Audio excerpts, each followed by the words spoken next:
Welcome, Gerard Manley Hopkins lovers, and your love of Gerard Manley Hopkins will be inseparable from your love of Paul Mariani within an hour.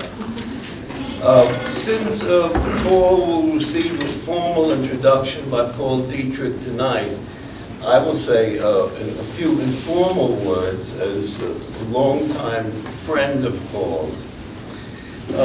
Almost 40 years ago, I was teaching Gerard Manley Hopkins, and I came across a new book that had just come out by Paul Mariani on Gerard Manley Hopkins. And I read the book, and I was so impressed with it, so delighted with Paul's readings of the poems, that I decided I would write him a fan letter. And then my enthusiasm carried me even further. I said, no, I'm going to call him on the phone. So I got his number, I called him on the phone. I could tell by his voice that he was a little surprised to get a phone call, fan letter, and thought that I must be someone from the FBI checking out, whether he was legally in the country or not. We had a nice phone conversation, and he had started work on William Carlos Williams, so I invited him to Middlebury College, where I was teaching, to come and give a lecture on William Carlos Williams. And Paul came up and had dinner. My wife Patty made a great meal. And after dinner, Paul and I sat down by the fireplace to talk poetry. And the next thing we knew, it was 6 o'clock in the morning. And our conversations have gone on like that ever since. We exchange poems, we exchange essays. I treasure the comments and suggestions that he makes on my own work. So Paul has been a very special person in my life, and I'm delighted to have him out here in Montana, and you can share the pleasure of his company. And I'll tell you one little story, because never has an image of a human face fixed itself so powerfully in my mind as this story will attest. This is about 8 years ago, and Paul and I were at a Robert Frost conference in Middlebury. I was to give a lecture on Frost the next morning, and we were having cocktails with all the participators in the conference, and I was gluttonizing on the shrimp, and I passed out, maybe just from the pure delight of having a whole shrimp bowl to eat there. I passed out, and the next thing I know, I wake up, and there's a circle of people standing around me. One of them is Paul, with the most distressed look on a human face that I have ever witnessed. And there was a doctor, and the doctor said to me, he said, "Are you allergic to anything?" To which I replied, "Yes, I'm allergic to free verse." And at that moment, Paul's face brightened. There was an angelic light that came from it. He turned to the doctor and he says, "I know Bob Packwell, he'll be just fine." So that moment will always stay with me. Now, Paul in my mind is nonpareil as a writer of biographies of poets, because there's something that he can do that no other critical historian or biographer that I know of can do, which is read the poems with great insight and depth. And any book you read of Paul's that'll tell you about the life of a poet will be equally satisfying and powerful in its reading of the poems there. You can contrast this, say, with a great biography by Lawrence Thompson, who wrote a 3-volume biography of Frost, and couldn't understand his poems. And so Paul is quite special in that way. Now, one thing that is not known about Paul, as well as he is known as a biographer, is that he himself is an absolutely first-rate poet. And his poems have a grittiness and directness that I think is exemplary among modern poets. And I want to read one poem of his. I picked one that's only 45 pages because I know. So I'll read this one. Falling asleep. Somewhere far from this room, there's a war going on, a war where people fall down forever. Though he knows he is safe at least here with his father, who is lying beside him, his strong arm nestled above him, trying to get his young son to sleep.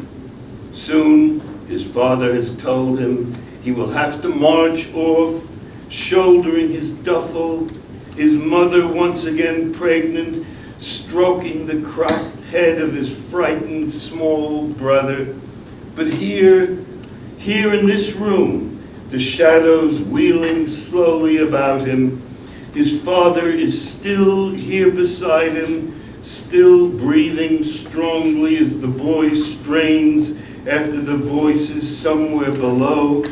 His aunt and uncle, his nana, his mother, the sounds finding their way up the steps, mixed with the scents of polenta and chicken.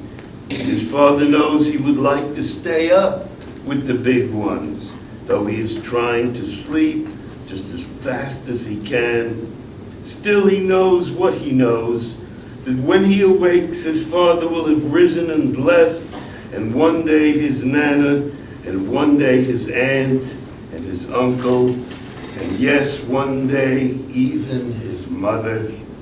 Again and again, he will wait to another one gone, though for now, here in Astoria, the 4 walls of the room with the cross at one end, and the early spring light there for as long as the telling.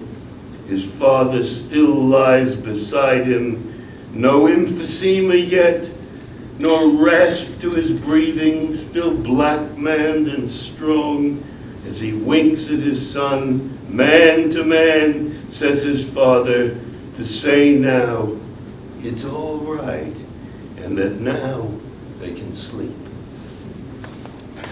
So, the directness and the immediacy, the intelligence of his poems are quite wonderful. Now, Paul and I have taught together, and he's a wonderful and exuberant teacher, and we've had a lot of fun teaching classes together. And over the years, Paul and I have had many marvelous theological and philosophical discussions and debates. Paul from his Catholic point of view, and me as an atheist Jew. So we've spanned that gap with great richness over the years. I think of Paul as a person who has a sense of the livingness of the past, how the past continues to be alive within us, and that he defines us as we are what we have been. And I think that sense is what makes him such a good biographer, but it also invests and inspires his poetry. In this sense, Paul is, to my mind, an ideal Catholic, in the two senses of the word, Catholic being a particular religious belief, but Catholic also meaning universal. And that's how far out I believe that Paul's sympathies and imagination spread, and he is Catholic in that sense too. Paul.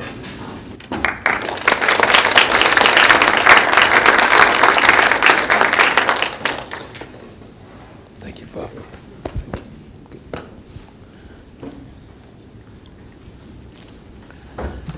Good afternoon. It's a real pleasure to be here in Missoula, Montana. It's a beautiful state. You know that, right? Yeah. Beautiful mountains, rivers, those golden aspens, the cottonwoods. The air. It's an incredible place. An incredible place. Bob, thank you very much for that lovely introduction. For nearly 40 years now we've known each other, and it began with this fellow, Gerald Manley Hopkins. That was my first book. It was my dissertation, which then I revised for Cornell. I had done the sonnets when I was at the university, at the Graduate Center of the City University of New York in the 60s.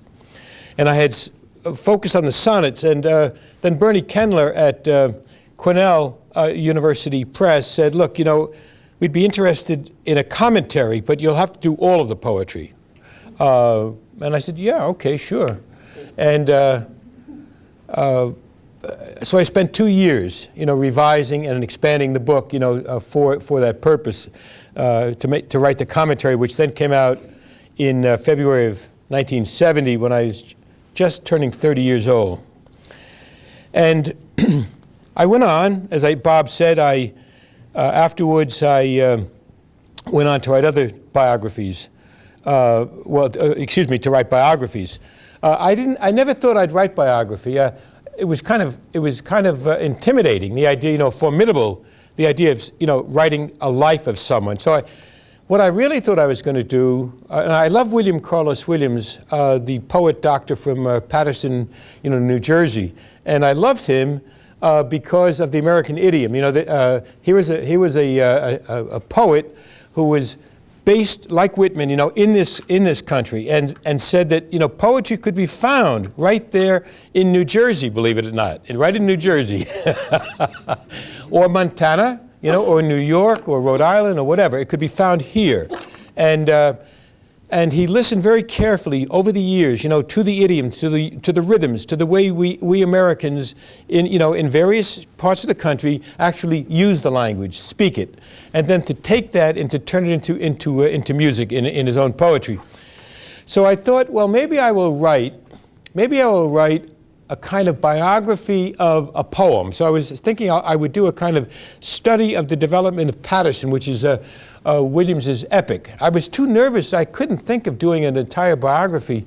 So I thought that would be a halfway house. So I wrote to Oxford University Press and asked if they'd be interested in, and this fellow, James Rames, who was the editor then, called me on the phone, and he said, look, your proposal looks very good.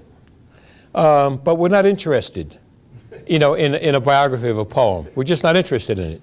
It won't sell, etc. However, if you will write a full-length biography of William Carlos Williams, that's different. What do you say? I said, well, how much time do I have to decide? Because this is going to change my entire life, He says, you got 2 days.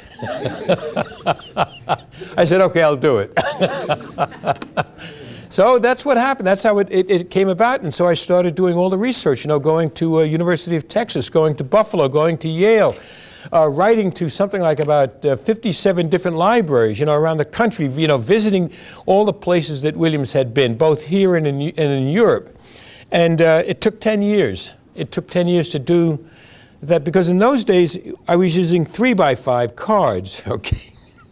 And I was filling in all the information. And then my wife had this little portable typewriter, and and I actually ground the molars on that typewriter right down to the metal, writing and rewriting that book. but I was really obsessed by it. I needed to do it. And finally, after 10 years, I got it finished and it was published. And it did well. I was very lucky because it hit the front page of the New York Times. And I did not expect that. And it was a favorable review because a lot of them aren't, you know. And so that was a good start. And I said, okay, I can do this kind of thing. And I've always admired the biographer Richard Ellman, you know, the biographer of James Joyce and then of Oscar Wilde. I remember when I was in graduate school, I can still remember that I was in the study, and there's and I'm studying James Joyce, and there's this biography that thick on the life of James, you know, James Joyce by Ellman. And I said, when I do my, well, I didn't say it then, but later when I was doing the biography of Williams, I said, I'm going to do for Williams and for an American poet what Ellman did for the Irish novelist, for what he did for James Joyce. And I mean, it was chutzpah, I mean, pure chutzpah. But I mean, I did this book that was nearly 1,000 pages long on the life of Williams. And then after that, of course, I narrowed them down. But I went from him, then I went on to Robert Lowell, and I started writing, and I was fascinated by Lowell. And when I was at Colgate University, when I was going for my master's degree, I learned that he had become a conscientious objector during World War II, and also a Catholic convert because he was a Boston Brahmin. And I was fascinated by this young man in his 20s, after reading Dante and reading Hopkins. Dante and Hopkins, that he had, you know, he had Robert Penn Warren and Cleanth Brooks for his teachers, and he had decided to become, you know, a Catholic. And he wrote out of that experience the Quaker Graveyard in Nantucket and certain other poems. And they truly, I mean, there was such a sadness, there was such a pathos, there was such a sense of, in Lowell's sense, he was thinking, look, if this is World War II, and from his perspective, he was saying, he was looking for what was a just war, which is always a difficult thing to do, you know, because of the wars are just dirty, you know. But he thought, you know, I will serve I will, if I'm called, I will serve. And in fact, he tried to join several times, and his eyesight was so bad that he couldn't, you know, he was 4F. But he kept getting, you know, invitations to come back. But then in 1943, after the Allied forces began bombing civilian populations in Germany, this troubled him deeply. Because he said, now where's our moral superiority over the Germans bombing, say, London or Manchester? You know, where's the real superiority if we're bombing civilian populations in Dresden and places like that? So he decided that he could not, in fact, in good conscience, serve. And so he went to jail for a year and a day, which made him a felon, which means he lost the ability, you know, his right to vote. But I mean, I have to respect him, you know, for standing up to what his conscience felt he had to do. He spent 6 months in Danbury Prison in Connecticut, and then 6 months under the supervision of a nun, swabbing floors in a Bridgeport, Connecticut hospital. And it was then that he wrote the Quaker Graveyard in Nantucket. And this is the Lowell that fascinated me. So even though later he would become a much darker, more nihilistic figure, closer, say, to Baudelaire, Mallarmé, Rimbaud, I mean, in terms of his outlook, and then Gibbon, I stayed with him and was writing the biography. And then one night I had a dream. And in the dream, John Berryman came.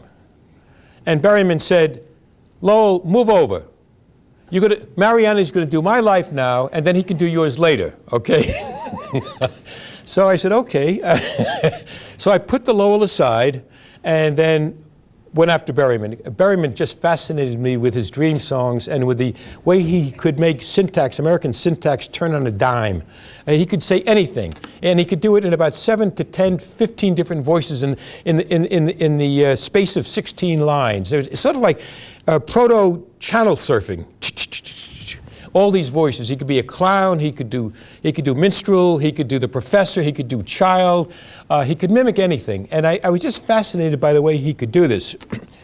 But he also fascinated me because his father, who either committed suicide or more probably was killed by his mother, by Berryman's mother, this kind of fascinated me because I saw now why Shakespeare was so important to him and why Hamlet in particular was such an important play to him. So I followed that direction, and then also the fact that Berryman, at the end of his life, after he had been an alcoholic, had been in locked wards for a number of times, went back to his childhood religion. He'd been an altar boy, and now at the end of his life, he was returning in a kind of classic Augustinian mode, back to his faith. His childhood faith. And he wrote a series of extraordinary poems, 11 addresses to the Lord, and then Opus Dei, the Opus Dei sequence, but then went back to drinking, and when he did, he realized that for him it was over. And so he walked out onto the university. He was teaching at the University of Minnesota in Minneapolis, and there's a bridge that crosses over the upper Mississippi there, and in one January morning he took the bus in, got off there at the bridge, and rather than go to classes, he walked on the bridge. Students were walking by on their way to class, and he waved to them and then jumped to his death below.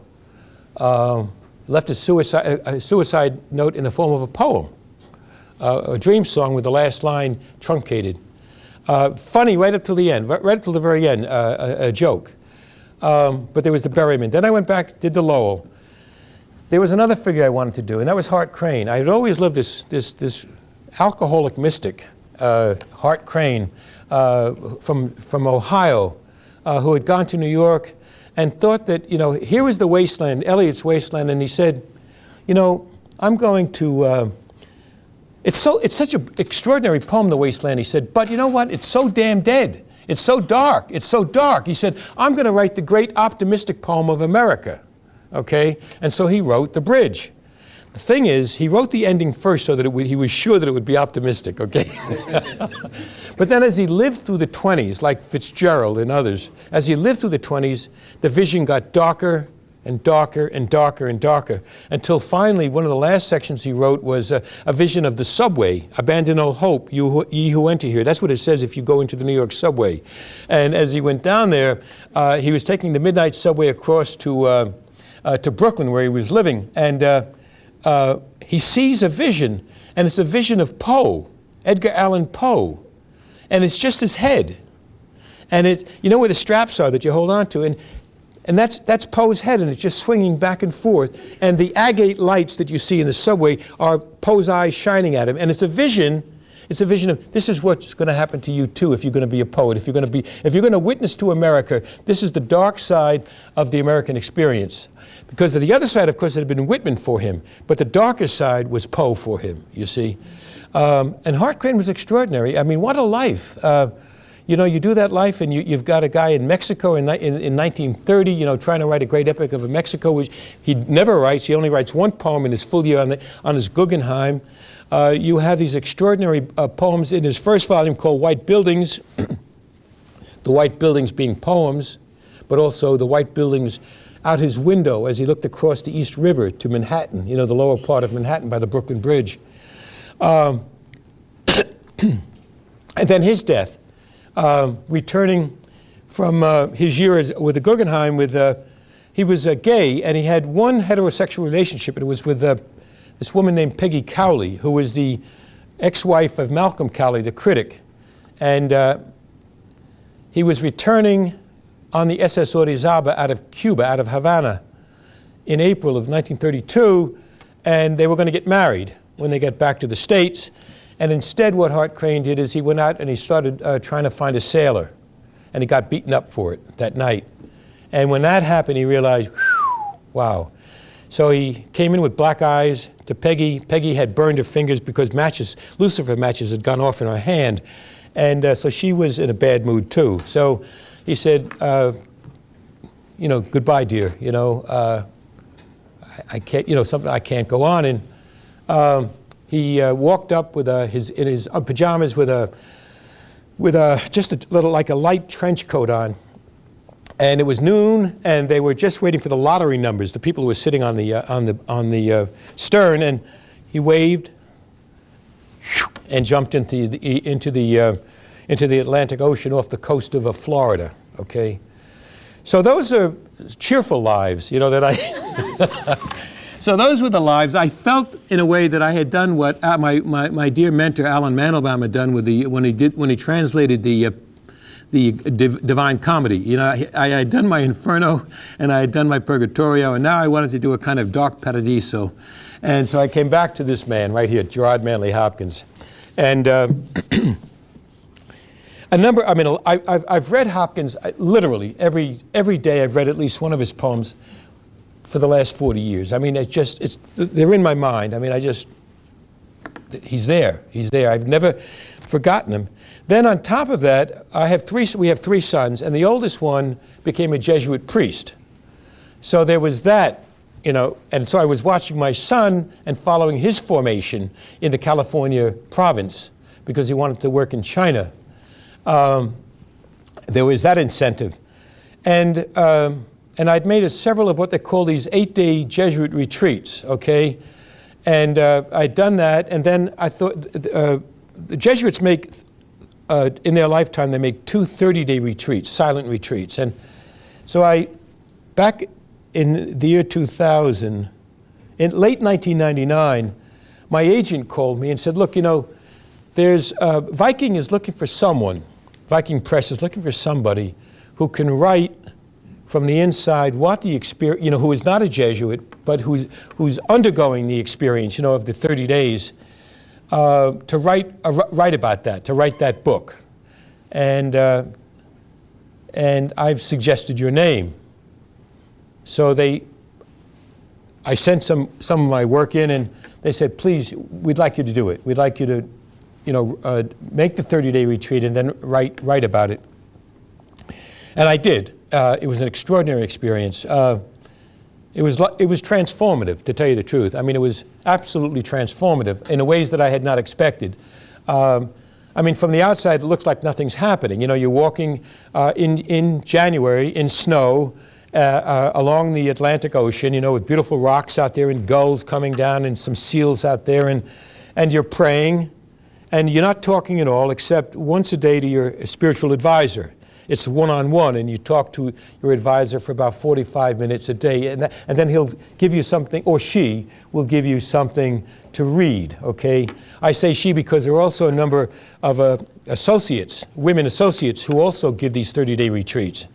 And they're given, by the way, not just for Catholics, but for anybody in the entire, say, Christian spectrum. Wherever you're coming from. Now, we had several Methodist ministers and Episcopal ministers, et cetera, also making this when I was making it, as well as a number of young Jesuits who were in formation, who had come from Detroit, Chicago, Detroit, were making it too. Of course, you never really get to know them because, you know, it's silence. It's only the first day that you can say hello to them, and then at the very end you get a chance to talk to them and have a meal together. But otherwise, it's just you and your advisor and God. As I went through that experience in January and early February, even though I'd been reading Hopkins for nearly 4 decades, or by that time 35 years, even though I had been doing that, I suddenly began to understand Hopkins in a whole new way. I understood now what it meant to have, you know, what the Ignatian spirituality really was. It was a deeper insight into the nature of creation, the nature of praise for the Creator, the nature of the life of this Nazarene named Yeshua or Joshua or Jesus, then the passion and death of the man, and then a kind of experience of a kind of Holy Saturday where you're in a kind of limbo. You know, this figure that you've been following now for nearly a month is dead. You know, they put him in a sepulcher. He's dead. And then slowly, I remember going to my director and saying, I want to get to Easter Sunday as quickly as possible. And he says, you can't. You know, you really have to go through death. You really have to experience what it means to have lost somebody. You can't just say, oh, goodbye, you know, I'll get another dog or something. It's you've got to stop and say, I have just lost a very dear friend. And you got to live with that. And then you can begin, to move on. And I remember the next morning waking up early, and this is, I don't know how to explain this, except that I've read Eliot. I woke up and I thought I heard children singing. Now, there were no children, but I thought in my mind that I was hearing children singing. And it was interesting because the light, the morning light, was coming off the ocean. And as I looked up at my bare wall, it's just a tiny little cubicle that you have. And on the wall, it was perfectly a kind of orange rose, with the light. And it was a cross on it. And the cross was being formed, of course, by the window panes, But it was a perfect cross, and that was it. And it was just... And the singing was going on at the same moment. It was just an extraordinary experience that I had not expected. Those kinds of things would happen. I remember one other experience. I remember early on just how close I began to feel towards Mary, which I'd never really felt close to the feminine side of it. And that was one of the extraordinary things. I remember walking up through Eastern Point, and I remember a mother with two little boys, and one of them had an orange parka on, so you could see him like a spotlight, 2 miles away. But he was trying to hide on his mother, so he was hiding behind a hedge, but it was like the son trying to hide behind a hedge. And the mother, of course, was playing along with us, and she was saying, "Where's my little boy? Where's my little?" Oh, and he would come out, and he'd smile. "Oh, there he is," And I remember then going back to the little lady chapel, where there was a statue of Mary holding the infant Christ. And all of a sudden, as I was praying in that room, the face of Mary and that mother became one and the same.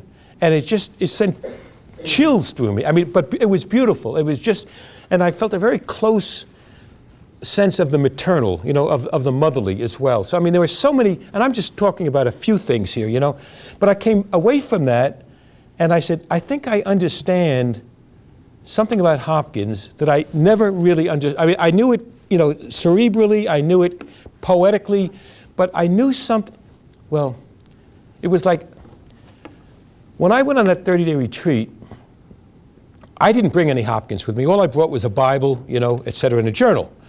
And it was my advisor, my director, who said, "Paul, I know you love Hopkins." He said, "So I'm going to give you my copy of Hopkins. I want you to read him on the retreat." And I didn't expect that. And by about the third week, I had this feeling, I'll just say it, okay? I had the feeling that he was there. In other words, not just as a poet, but as a human, as a presence, watching over me in a sense. It was a very warm, very beautiful kind of a feeling that he was there. It was as though he was like Dante and Beatrice. He was taking me to the next level. He was saying, "Okay, you love the poems, fine, but there's something more I want to show you. So just, come with me, And that stayed with me as well. And so when I came back and I started teaching at Boston College, I knew that I wanted to write this book. I knew I wanted to come back to it now that I'd done the other books, and so I did. And so I started writing, and I spent several years just literally typing every letter that he ever wrote into my computer. Everything, because I wanted to get his rhythms, his poetry, and one way you can literally get into your bloodstream is by literally writing the words. And if you really want to study a poem, one way to do it is actually to speak it out loud. That's one way to do it, speak it out loud. Another way is to actually type it or write it, just the exact words. And something else comes, like it gets into the fibers of your muscle, And so that was, and I did that with every one of his sermons. With all of his spiritual notes, his journals, etc. And I had it all in the computer, and then I could begin to analyze it.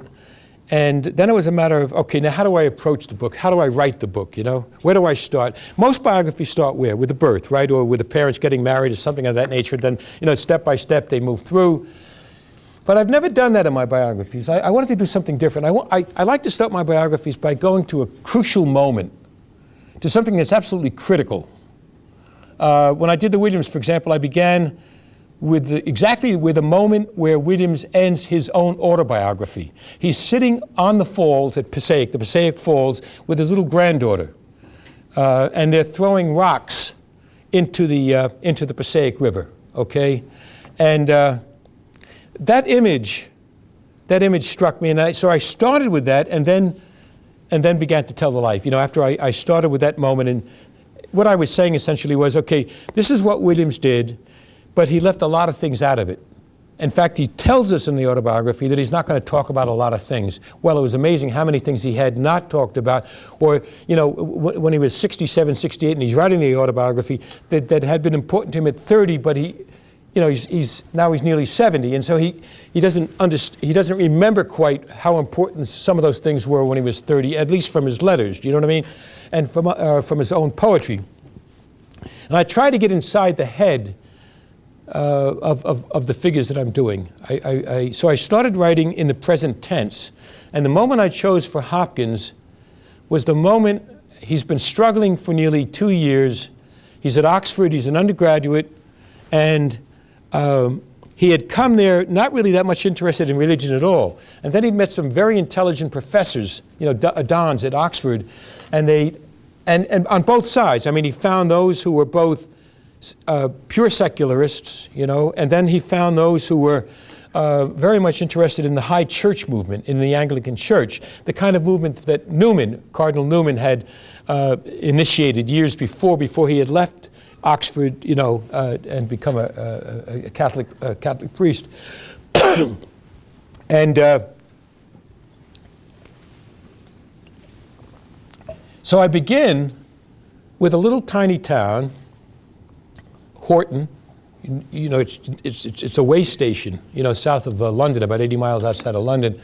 And he's on a vacation. He's what they call the long vacation, you know, in the summers, and they do a lot of reading. He's preparing, you know, for his examinations, and he's reading the Greeks, you know, Sophocles and Aeschylus and Euripides, and he's reading Cicero, and he's reading Livy, all those things, you know, but on his mind really is, what about this question of, do I stay within the Anglican fold, you know, where my parents have raised me and where I've been for 22 years, but I've got this powerful need to move over to the Roman Church, or Roman Catholic Church.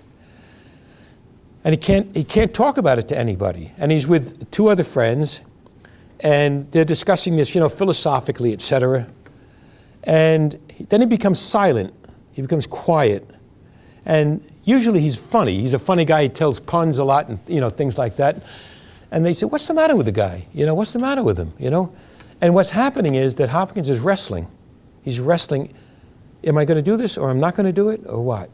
You know, shall I wait another 5 years until I graduate and maybe have a good job? And he can't. There's just something propelling him forward at this point. And finally, just a summer afternoon, he says, yes, I will make this jump. And of course, then all hell breaks loose with his own family. His own family are at that point on vacation in France, in Dijon, and he hasn't told them. He's afraid to tell them, to tell you the truth. He's afraid because he knows, you know, that his father's going to be very, very upset with this. And his father was very upset with it. And so there's a series of letters that have survived where Gerald Manley Hopkins' father writes to the authorities at Oxford and said, how could you let this happen? I sent him to a good school, and this is what you do to him? Sound familiar? You're actually teaching them ideas? So, but they say, and his father tells him, look, could you please wait? Could you just wait a couple of years? And he says, I can't, Dad. I can't, because I'm stuck. I no longer, you know, have the faith that I had in the Anglican communion. And so what am I going to do? Just wait in a kind of limbo? So he finally goes to Newman. He finally goes to John Henry Newman, and Newman brings him into the church. And his parents, at one point, his mother writes to him at the end of a letter that his father had crafted, but his mother writes, my dear Gerard, have we lost you then? Have we lost you then? That, from a mother, that's a tough one. But in fact, within weeks of his conversion, they accepted it. They accepted it. That he had to promise that he would not try to convert anybody else in the family. He's the oldest of 8 children, and he had to promise. He said, "Well, when they come of age, then I can't promise, but right now I won't say anything." And of course, he's got all that zeal of any convert, you know what I mean? He wants the whole world to suddenly change the way he has. But he graduated at the top of his class from Oxford at Balliol. Brilliant student, brilliant. Then went to teach at Newman's Oratory with high school kids. Actually, junior high would be better, say 6th through 8th grades, okay? Did not like it. Did not like it. One kid almost broke his shin playing soccer, for example. And he had to just smile and say. But after about 6 months of it, he told Newman, he said, this is not my life. And he said, I'm going to join an order. And the only thing is I don't know what order it's going to be, because there was so much about Hopkins that was a contemplative. You know, he was really, in many ways, a kind of Benedictine. He would have probably been a good Benedictine. He tried that, and that didn't work for him. And then he tried the Jesuits, and he said, yes, this is what I will do. So he joined the Jesuits in 1868. He was 24. He just before he went into the order in Roehampton in South London, he went to Switzerland because his neighbor told him, once you become a Jesuit, you're not allowed into Switzerland. So if you're ever going to see the Alps, you know, the sublime, you better do it now. So you know, they spent a couple of weeks, you know, traversing the Alps, and then he joined the order. One kind of sublime to another kind of sublime, I suppose. Although it was very, very quotidian from the outside, the life. You know, it was almost like boot camp. But that's how I began it. Then I back up and I look at his youth, and then I move forward. You get to the here's Hopkins. He was very hard on himself. He was almost like a Puritan in some ways. He decides not to. He burns his poems. He burns all the poems. You know, most of the poems that he had written while he was at Oxford. He calls it the slaughter of the innocents. The slaughter of the innocents. It's not their fault, you know, but he burns them. Thank God we've found copies in some of his journals and things like that. But he makes a little holocaust of them, and he decides that he can no longer write and be a Jesuit priest. Now, no Jesuit ever told him this.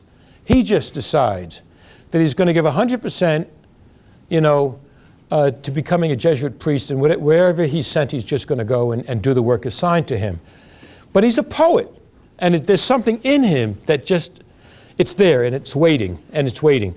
And finally, after a decade in the order, in the Jesuits, he had, gotten his philosophy degree. He had taught rhetoric at Roehampton to young Jesuits. That's where he got all these ideas about sprung rhythm. He studied the language, and he realized, besides the iambic pentameter and the metrical forms, there's an earlier form. It comes out of the Anglo-Saxon. It's a stressy language, and then he says, I've got to find a way to make this. To make this work, I've got to find a formula for it, a system for it. And so he says, as he told Bridges, his friend, he said, I did not invent sprung rhythms. They're in the language. What I invented was the system of sprung rhythm, this way, this very stress-laden language that he gives us, so powerful. Then he goes on to Wales to study theology. And while he's at Wales studying, and he loves Wales, in fact, he learns Welsh. He loves the Welsh countryside so much that he asks permission to learn Welsh. And then he says, and of course his superior says, well, why do you want to learn Welsh? He says, well, I want to convert the Welsh. And of course the superior says, Gerard, back off a little bit. He said, well, the truth is, I love the language, etc. So he's allowed to study it on his own. He's allowed to, and he finds an old Welsh woman who speaks the language. Many of them, in the countryside were speaking the language. And he learns the language. And that transforms his poetry as well, which is so chime-ridden, so filled with what they call kungnut, the kind of interior or internal chiming. And then he's got the Anglo-Saxon stress rhythm on top of that. And of course, he's also a classicist, so he understands, Pindar, and he understands Ovid, and he understands, the whole classical, Catullus and all. So he's got all of that to work with. what happens, he's reading the newspaper one night. It's early December. It's let's see, it's December the 7th, 1875. And the reports are coming in of a shipwreck of a ship from Germany, from Bremen, named the Deutschland. There were 200 and something passengers on board, and including, he notes, 5 young nuns, all are in their late 20s and early 30s, of German Franciscans who had just been expelled from Germany under Bismarck's regime. Bismarck, for example, had already expelled other Franciscans and had expelled the Jesuits 2 years before. In fact, there was a German community of Jesuits just not too far from where he was, and they interacted. And he tells the superior, who's a terrific man, what's on his mind. He says, look at this. And it's so moving, and he's almost got tears in his eyes, the stories that are coming out of the London Times. And so the superior says to him, Father Jones says, Gerard, somebody ought to write about this, write a poem about this. And Gerard takes that to mean, my self-imposed exile is over. I've just been given permission to write on this. And he writes the extraordinary ode, The Wreck of the Deutschland. And that was in late 75 and then early into 76. And from then until his death, at the age of 44, in Dublin, teaching Irish undergraduates at University College Dublin. He died of typhoid because of the sewer system, the water systems in Dublin, which had been pretty much left into a sense of neglect, under the late British Empire, the British Empire at that point. And he was the only one to contact the disease, and he died. In those years, he created mostly sonnets because he did not have a lot of time, but what extraordinary sonnets. God's grandeur and pied beauty and the wind hover and no worse there is none and I wake and feel the Philip dark not day and then experimenting with larger sonnet forms in the Italian tradition with codas. Or moving from a 5-stress line to a 6-stress line to a 7-stress line to an 8-stress line, this kind of thing. And all of them, bingo, each one works. I mean, they're extraordinary. And then he'd send them out to, he tried to publish The Wreck of the Deutschland. He figured the Jesuits would publish it, right? Mates. So he sends the poem to his friend, in fact, the priest, the first Jesuit he ever met, who's now his name is Father Coleridge, by the way, Father Coleridge, who's a grandnephew of Samuel Taylor Coleridge, okay? Coleridge gets the poem, The Wreck of the Deutschland, written in longhand, looks at it, and can't understand it. So he gives it to his assistant to read. And the assistant says, he can't understand it.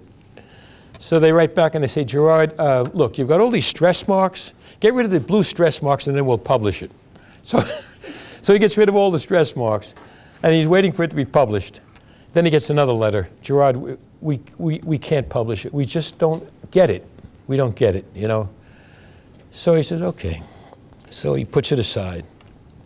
A year later, after he's been ordained a priest, a Jesuit priest, he tries a second time to write a kind of curtailed or a mini Wreck of the Deutschland called The Loss of the Eurydice about another shipwreck.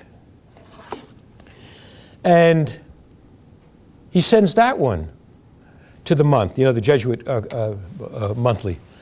And Father Coleridge, he looks at it and the assistant looks at it. Gerard, we can't understand this one either. So that's 2.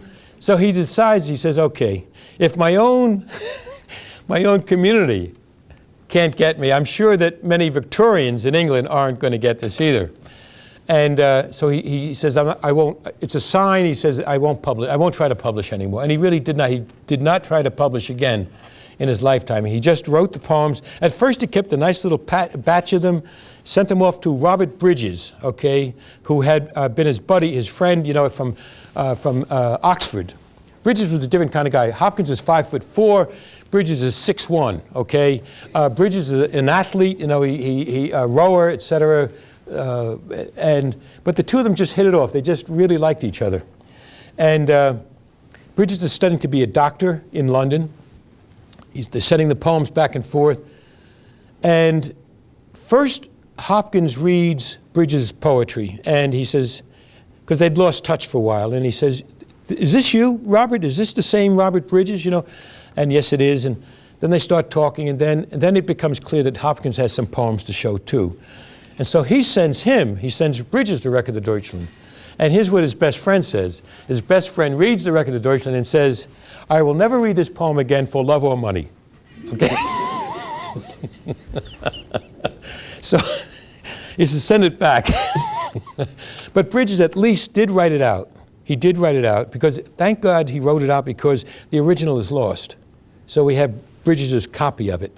And in fact, many of Hopkins' poems kind of just disappeared. Bridges wrote them, and in 1883, he was kind enough to write like a little album with all of Hopkins' poems. And he said, "Now take this and take care of it. And as you add poems to it, you've got at least this book. You know, that's how we have him. That's what we have." And at the end, when he wrote those extraordinary, terrible, you know, the dark sonnets, the sonnets of desolation, they're just written on little tiny scraps of paper. Not even clean copies. That's what we have. And he never showed them to anybody. He just put them back in his drawer. He couldn't even show them to Bridges because Bridges was an agnostic, okay? And he was afraid, you know, Bridges never liked Jesuits, never liked them. So, and he didn't like Catholics. So he said, if I show these to Bridges, that Bridges is going to feel that he was right. He's going to feel, look at this, look at Gerald, you started out with a poem like God's Grandeur, and look at you now, you're writing a poem like Carrying Comfort. That's the payoff? Why don't you leave the Jesuits? And so rather than do that, Hopkins just put them in a little drawer and just left them there, and then showed him some later poems. It was only after his death when, in fact, normally what you would happen to your personal papers is they would be burned. You know, they would simply be put into a fireplace and burned. And a number of his papers were burned, but not the poems. And Bridges wrote to the superior and said, if he's got any poems, any letters, anything, please send them to me. And they did. They listened to him and they sent. So Bridges kept Hopkins' poems. Now, Hopkins dies in 1889, right? And Bridges tells, nobody expected Hopkins to die. I mean, he was in pretty good shape, but then he's dead. So Bridges writes to Mrs. Hopkins, Gerard's mother and father, and he tells them, look, you know, I'm going to come out in the next year or so with a little edition of Gerard's poems with a little memoir by me. It doesn't happen. He says, it's not time. It's really not time. You see, the truth is, Mrs. Hopkins, that your son never really understood sprung rhythm. I understand it. So when my poetry gets better known, then what we'll do is, once I'm successful, then we'll publish your son's and show at least where it came from, because he has the right, at least, since he invented it. 30 years pass. 30 years pass. Hopkins' father's dead. Mrs. Hopkins is almost 100, okay? And finally, right after the end of World War I, November of 1918, a thin volume of Hopkins' poems is published. That's the first edition, 750 copies. It took something like 11 years for that run to be used. But it's amazing what happened. Like W.H. Auden got a copy of it, and he said, "What is this? What is this?" You know, and Stephen Spender, you know, that whole Cambridge group. Hart Crane. Ivor Winters, the critic, he's out in Pasadena, California, Hart Crane, in 1926, and Ivor Winters says, you got to read these poems by this guy named Gerard Manley Hopkins. And there's Hart Crane in the middle of writing The Bridge, and he looks at these poems, and he can't believe. He says, where's this from? So he says, let me hold on to the book for a day or two. I want to copy out as many poems as I possibly can in longhand. There's no Xerox machines or anything like that, right? And then he writes his buddy, his friend back in New York City, says, look, he's a book dealer. He says, try to get me a copy of this fellow Hopkins' poems. I will pay a month's rent for a copy of the book. That's how much, Hopkins meant to Hart Crane. Later it would be Wallace Stevens reading it. Robert Lowell, John Berryman, Denise Levertov, Elizabeth Bishop, you name it. It just exploded, especially after, say, around World War II, with the new critics, et cetera. It just, so that, now if you ask people, according to what I've read, what are the 10 most favorite poems in the English language? Hopkins will always be on there, at least once out of the 10 most favorite, as many as 3 times. Okay, that's how influential, how present. Every poet I've spoken to, no matter what kind of background, has a very special place in their heart for the work of Gerard Manley Hopkins. And that's still going on. That's still going on. Not only here, but with Seamus Heaney and, the Irish poets, the English poets, etc. So, I better stop. I'm just going to stop, and then I'll be glad to take questions. Any kinds of questions you might. Yes, please. We'll start with. This is a request. Yes. Could you just? I want to hear you read this. Oh, okay, sure. Yeah. All right.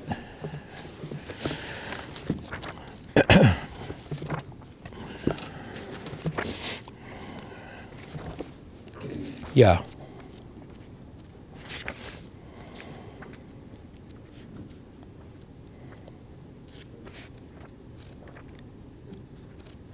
Let's see. Here we go. Here's a short one. It's called Pied Beauty, and it's only 10 and a half lines, and it's another invention that Hopkins came up with. Instead of having an 8/6, is what you have with a Petrarchan sonnet, which is the form that he used, the 8/6. He makes it 6, 4 and a half, because that would be the equation. Okay, 6, 4 and a half. It's called a kirtle or bobbed sonnet, and this is it. Glory be to God for dapple things, for skies of coupled color as a brinded cow, for rose moles all in stipple upon trout that swim, fresh fire-cold chestnut falls, finch's wings, landscape plotted and pieced, fold, fallow and plow, and all trades, their gear and tackle and trim. All things counter, original, spare, strange, whatever is fickle, freckled, who knows how, with swift, slow, sweet, sour, a dazzle dim, he fathers forth whose beauty is past change. Praise him. That gives you a sense of the Hopkins of 1877, the poet of praise. Yeah. Just by extension, perhaps a few lines from some of the later work.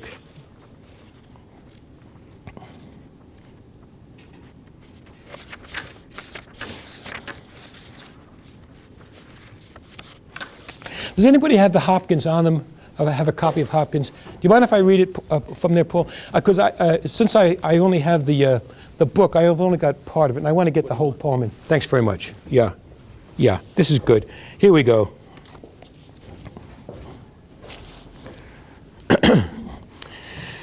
This is a poem called Carrying Comfort, and it was written in 1885, which was probably the worst year, in terms of desolation for Gerard Manley Hopkins. Carrying Comfort. It's not, he did not title any of these poems. These poems got their titles from bridges or the first lines, and that's it, okay? Carrying Comfort. And this is what he says.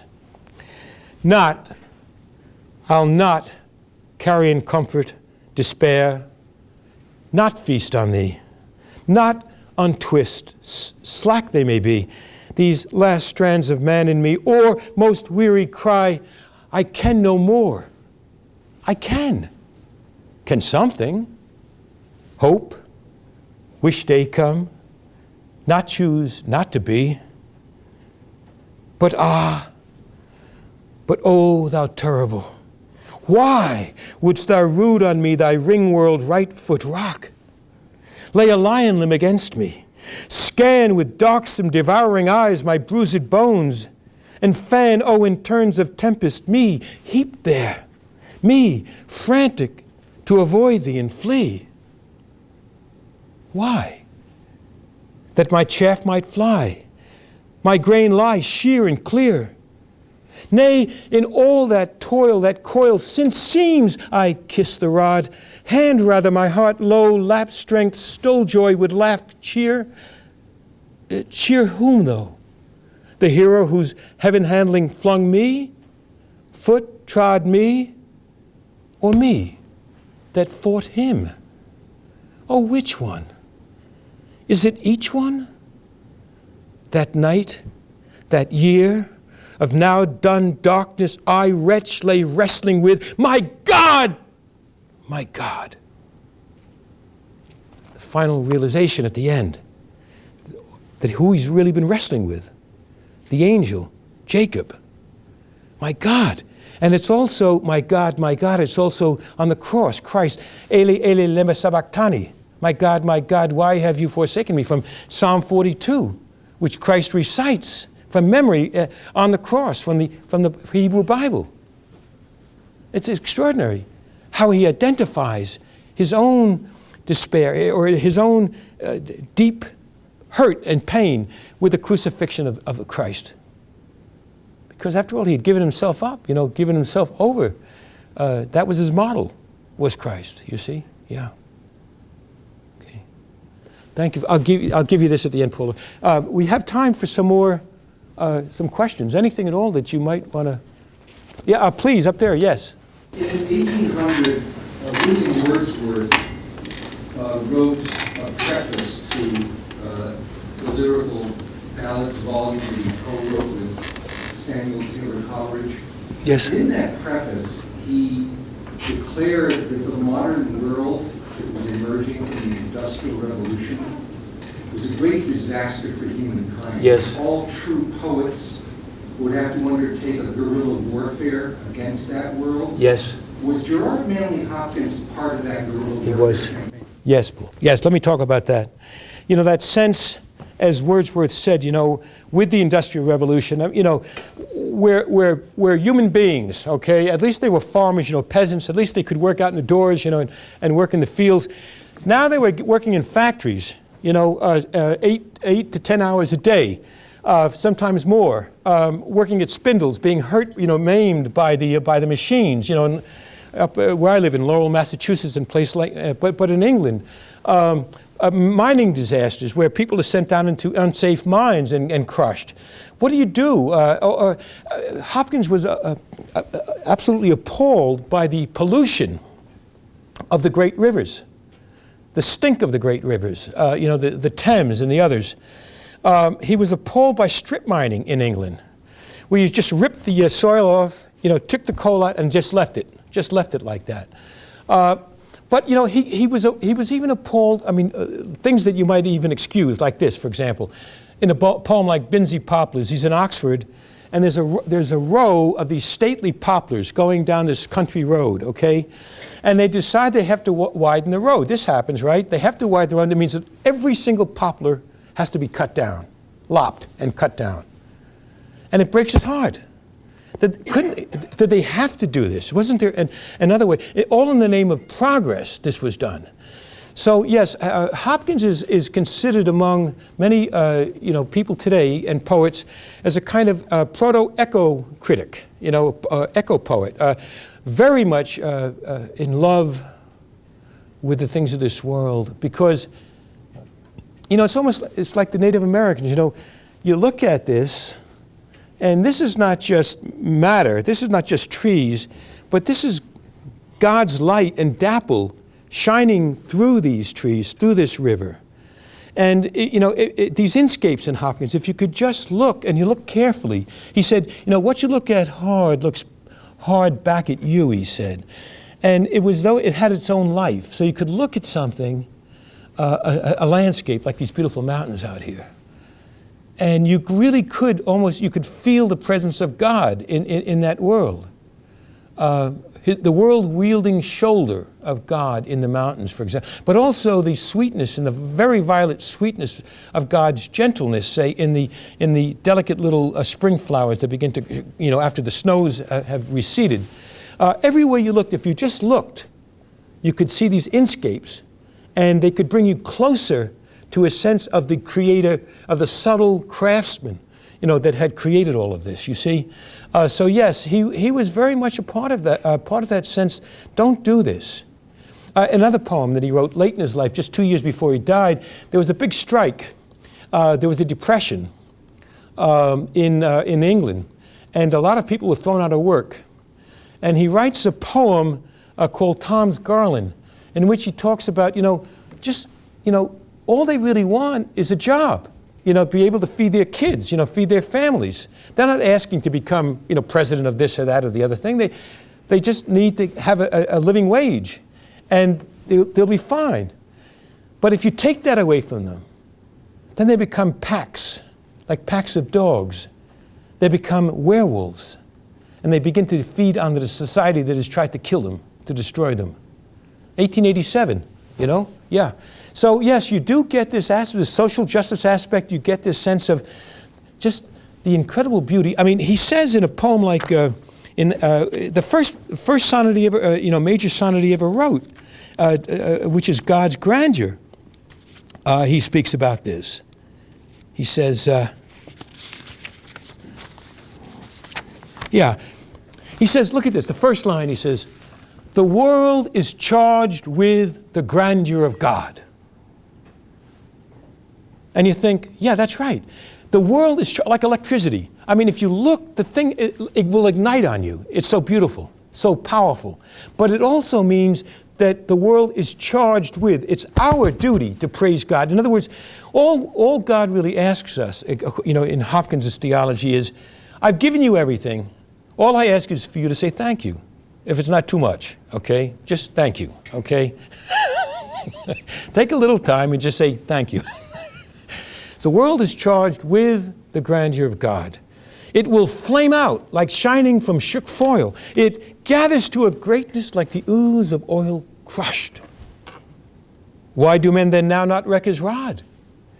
Generations have trod, and all is seared with trade, bleared, smeared with toil, and wears man's smudge and shares man's smell. The soil is bare now, nor can foot feel being shod. That's just to take a little. What he'd love to do was wherever he could, even as a Jesuit, he had these heavy hobnail boots that he had to wear. He'd love to take his boots off and just walk barefoot through the grass, just to feel the electrical touch, of the cool grass beneath his feet, And then he says, and for all this, he says, nature is never spent. There lives the dearest freshness deep down things. And though the last lights off the black west went, oh, morning, at the brown brink eastward springs, because the Holy Ghost over the bent world broods with warm breast and with bright wings. God as mother bird, as a dove or a chick, a hen, protecting its young. You see, the nest. In spite of what we do, he says, there lives the dearest freshness. We can't kill that. We can try. But if you just let nature alone for a little while, it will try to recover itself again. Don't pollute the rivers and they'll start to get clean again. Just put a cap on the smokestacks for a little while and you'll see the fresh air, returning, But that's the way it's supposed to be, he says. That's the way God wanted it for us, you see. And the other destroys us. The other eats at us is a cancer, he said. Yeah. That's part of Hopkins too. Yeah. Okay, thank you very much for the question, Paul. Are there any other kinds of questions or anything at all? Okay. Well, yes, please, yes, yeah. I kind of have like a novice clarification, maybe. Just what do you mean by sonnet? What do I mean by a sonnet? Yeah. I'm sorry, excuse me. Yeah, very good. Okay, the form that Hopkins worked with over and over is called a sonnet. And It's from sonetto, like a little song. That's what it means in Italian, you know, and Petrarch is very, you know, important for the shaping of the sonnets. And over time, the sonnet came to be made up of 14 lines. 14 lines. And the way mathematically it was broken down was there were 8 lines in which you presented a problem or an issue or showed something, and then 6 lines in which there was a kind of resolution of some sort. Now, very often they were about love.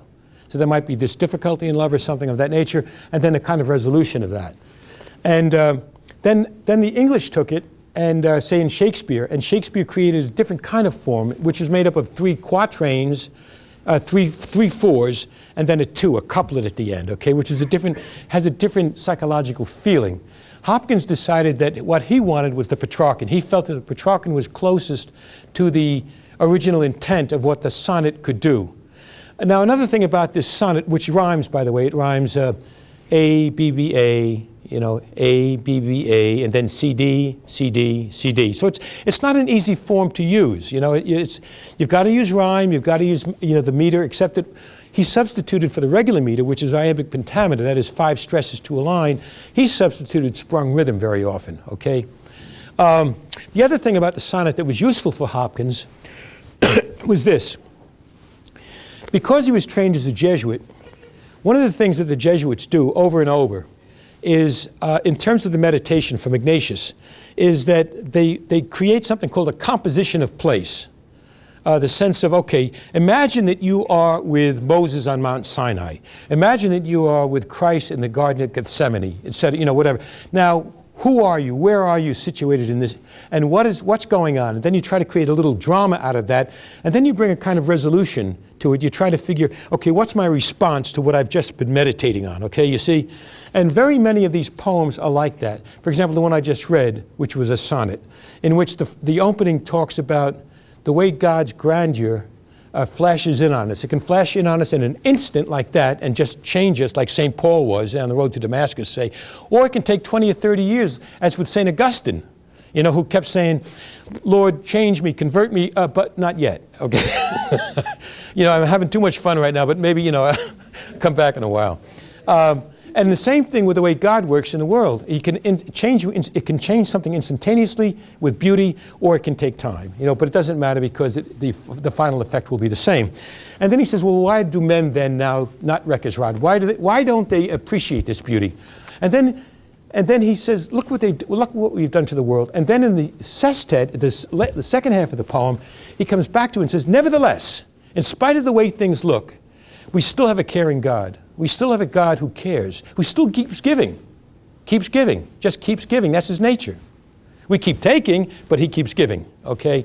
And at the very end, then he sees the sun coming up. You know, he says that no matter how dark it gets over here in the west, at the darkest part of the night, there's a glimmer of light coming up from the east, an Eastering, a kind of resurrection. You see, and the images of the sun coming up over the mountains in the same way that, say, a mother bird hovers with its flames like a phoenix, you see, as well, over its bent world. Bent world, by the way, is an interesting phrase because it means, bent world means that the world is bent. It's out of shape from the way, you know, out of torque from the way it should have been. But bent is an interesting word in the OED because it also, bent means a nest. That's one of the words, you know, the meanings of. So it is a nest world. And it's God who is in fact nesting, brooding, watching over his creation, you see. Yeah. Or his, her, you know, because there's a maternal sense to this God as well. Does that help? Okay, good. Yeah. Okay. Yeah, please. Yeah. The grandeur of the grandeur of the world that the world is charged with. Yes. Is contradicted and violated by the violence of yes. that first came to the fore in Victorian Europe.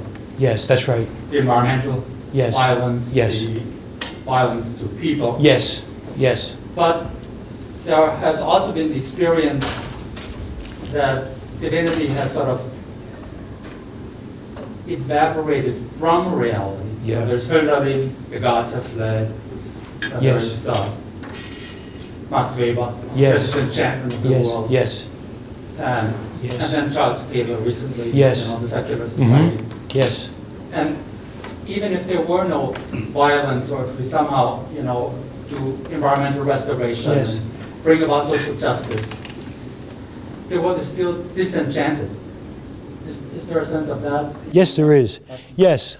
This general sense in Hopkins' time, as he's seeing it, become more and more prevalent, of disenchantment, that the issues that so burned in him, that were so central to him, the sense of a God-saturated universe, it's not even an issue with many of his contemporaries. Okay, that was fine if you lived in the Middle Ages, say, or that was fine if you lived a long time ago. Not now, Gerard. We've grown from that. The God has disappeared. God has evaporated, if you will. And Hopkins keeps saying, no, you don't understand. He's there. All you have to do is look, And he keeps coming back to this. This is why it was so hard for him when he came to these desolate sonnets, when he felt God had disappeared from his own life in many ways. And that he was writing prayers or poems, he says, which are like dead letters sent to him who lives, alas, away. Dead letters, where you send something and it just winds up in the post office on a dead box and no one ever gets it. That sense. There was no one out there listening. And he's struggling, please, just asking for water, just asking for some sense. And it wasn't necessary because he was growing. And he had to go from even this beautiful preconception that he had of God to an even deeper understanding of the intimacy of God present literally in his bones.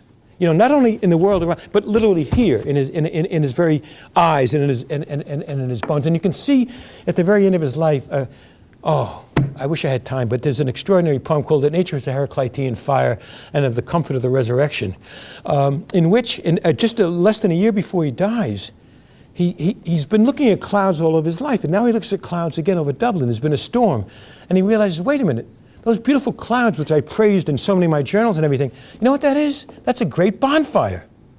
That's a great bonfire. The world's burning up. It's all smoke. Everything's passing. It's a Heraclitean fire. Nothing lasts. And nothing lasts, he says. All is in an enormous, dark, drowned, and you can almost feel the line untuning itself. Everything is drowned like in a sea. There's that record of Deutschland imagery again, you see. And he says, well, what is there?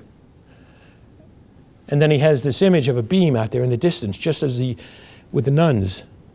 And it's the light, it's the promise. It's the promise of Christ. It's the promise of resurrection. And he says, let me just read those last lines of that poem, okay, if you don't mind.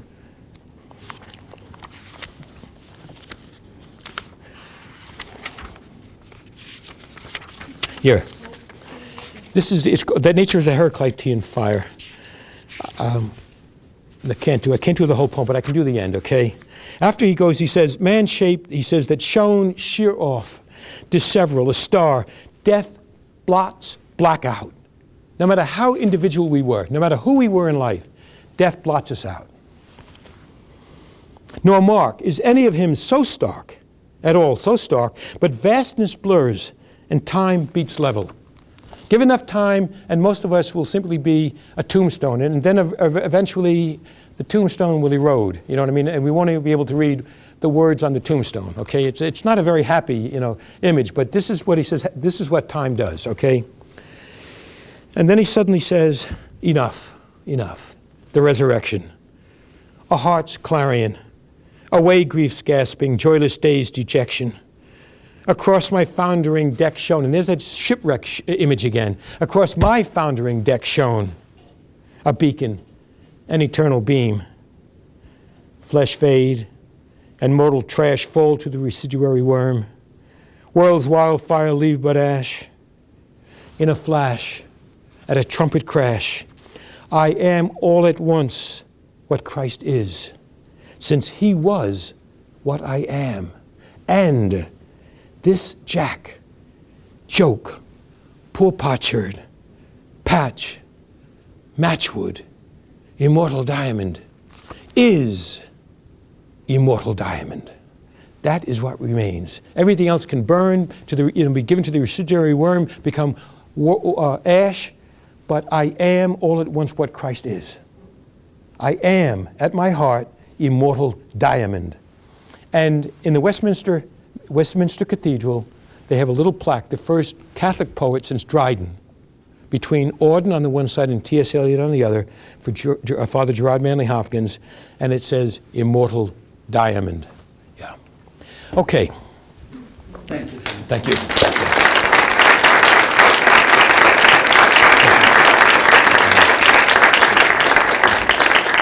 Thank you.